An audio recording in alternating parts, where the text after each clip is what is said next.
And 4 private citizens are now in orbit. They're aboard one of Elon Musk's SpaceX capsules, and they will soon attempt the first ever private citizen spacewalk.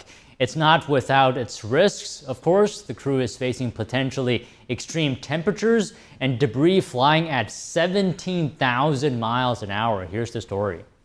Early Tuesday morning, 4 private citizens geared up in SpaceX spacesuits. They're preparing to launch into space as part of SpaceX's Polaris Dawn mission. Among them, entrepreneur Jared Isaacman, retired Air Force Lieutenant Colonel Scott Pottit, NASA veteran Anna Menon, and former SpaceX intern Sarah Gillis. 4, 3, 2, 1,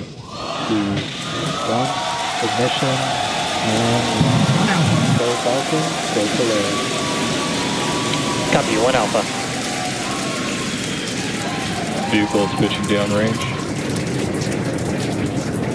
Stage 1 propulsion is nominal. Touchdown. Just read the instructions. A very excited crowd there. The 4 private citizens will conduct experiments on how space affects human health, test out Starlink communications tech, and attempt the first ever private citizen spacewalk. Obviously, a spacewalk means having to leave the spaceship's controlled environment. The riskiest part of it is that you threw away your atmosphere and then you have to rebuild it after the mission. There is no airlock. I think, if there's micrometeorite contact, then it was one hell of an unlucky day. Mission Commander Isaacman explained earlier this year that the goal is to test the suits. He says similar suits could be worn in the future if humans populate another planet. Spacewalks are risky. The suits are the only protection against the vacuum of space.